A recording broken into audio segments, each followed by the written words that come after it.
கர்த்தர் அதிசயங்களை செய்கிறார் ஊழியங்கள் வழங்கும் ஜீவ வார்த்தை.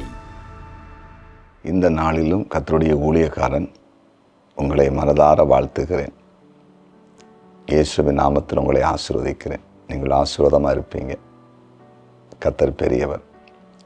21 days மிரக்கிள் நைட் ப்ரேயர், அதாவது 21 நாட்கள் அற்புத இரவு ஜெபம் 9 நாட்கள் முடிந்து விட்டது. இன்றைக்கு 10வது நாள். நீங்கள் கலந்து கொண்டிருப்பீங்கன்னு நான் விசுவாசிக்கிறேன். கலந்து கொள்ளலைன்னா தொடர்ந்து இனி இருக்கிற நாட்கள் கலந்து கொண்டு ஆசீர்வாதத்தை பெற்றுக்கொள்ளுங்கள். மற்றவங்களுக்கு நீங்கள் அறிமுகப்படுத்துங்க.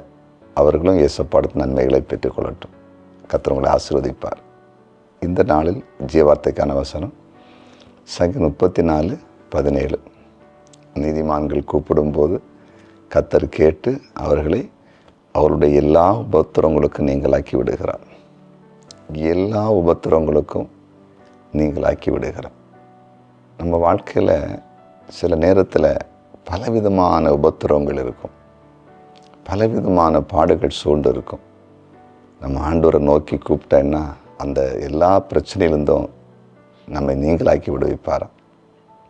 ஆனால் அதில் அழகாக எழுதப்பட்டிருக்கு இந்த சங்கீதத்தில், நீதிமான்கள் கூப்பிடும்போது எல்லா உபத்திரத்துக்கு நீங்களாக்கி விடுகிறார்.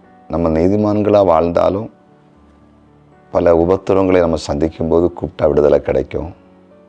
சில வேளையில் நாம் நீதிமானாக இல்லாமல் இருக்கிறோன்னு வச்சுடுங்களேன், இனி ஒரு நீதிமான் நமக்காக மன்றாடணும்.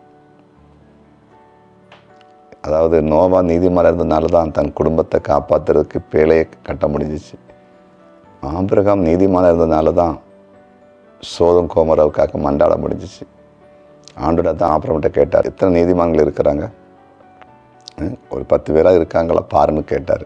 ஏன் கேட்டார்னா ஆபிரகாம் அநீதி உள்ளவன்டா அப்படி கேட்டிருக்க மாட்டார்.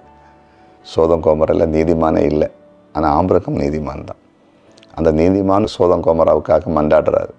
புரிந்து கொண்டீர்கள்? அப்படின்னா நீதிமான்கள் மற்றவங்களுக்காக ஜெபிக்க தகுதி உள்ளவர்கள். அநியாயம் செய்யாதவர்கள் மற்றவர்களுக்காக மன்றாடி தேவனுடைய நன்மை பெற்றுக் கொடுப்பதற்கு அவர்கள் தகுதி உள்ளவர்கள். மோசேயை பார்த்தீங்களா? இஸ்ரவேல் மக்கள் விக்கிரகணம் செய்து தேவ கோபாக்கனை உண்டான போது தேவ சமூகத்தில் மன்றாடி ஜெபித்து அந்த கோபத்தை மாற்றி அவங்களுக்கு அழிவிலிருந்து காப்பாற்றினார் அவர்களை. ஏன்னா மோசே கர்த்தருக்குள்ளே வந்த போது அவர் அநீதி செய்யவே இல்லை. முதல்ல அவர் ஒரு மனிதனை கொலை செய்தார் நீதிக்காகத்தான். ஆனால் அதுக்கு பிறகு நீங்கள் பார்த்தீங்கன்னா அவர் ரொம்ப கர்த்தருக்குள்ளே நடத்தப்பட்டு கொண்டே இருந்தார். அதனால் நாம் நீதிமானாக வாழுவோம். உபத்திரங்கள் வரும்போது கூப்பிட்டு ஜெபம் பண்ணி அற்புதத்தை பெற்றுக்கொள்வோம். நாம் நீதிமானாய் வாழ்ந்து அநீதியாக இந்த பூமியிலே தேவனுக்குள்ளே வராமல் இருக்கிறவங்களுக்காகவும் ஜெபித்து அவங்கள ஆண்டவருக்குள்ளே கொண்டு வரலாம், நன்மைகளை பெற்றுக் கொடுக்கலாம். விசுவாசிங்க. ஜெபிப்போமா? ஜெபிக்கலாம். ஆண்டவரே, நீதிமான்கள் கூப்பிடும்போது எல்லா உபத்திரத்துக்கும் நீங்களாக்கி விடுவிக்கிறேன். யாரெல்லாம் இன்றைக்கு உபத்திரத்தில் இருக்கிறாங்களோ எல்லாரையும் நீர் விடுவிக்கும்படிக்கு ஜெபிக்கிறோம்.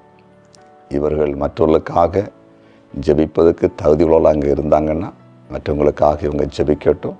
இவர்கள் ஜெபத்தினால் அநேகருக்கு விடுதலை உண்டாகட்டும். உம்முடைய கரத்தில் ஒப்பு கொடுக்கிறோம். உம்முடைய நாமம் மகிமைப்படட்டும். பெரிய காரியத்தை செய்யுங்க. குறிப்பாக இன்றைக்கு பிறந்தநாளை காண்கிற அனைவரையும் ஆசீர்வதித்து ஜெபிக்கிறேன். எல்லாரும் ஆசீர்வாதமாக இருக்கட்டும். திருமண நாளை காண்கிற குடும்பங்களை வாழ்த்துகிறேன், ஆசீர்வாதமாக இருக்கட்டும். கமெண்ட் செக்ஷனில் ஜெப குறிப்பில் அனுப்ப போகிற எல்லாரையும் ஆசீர்வதிப்பீராக. நீர் அப்படி செய்கிறேன். நன்றி.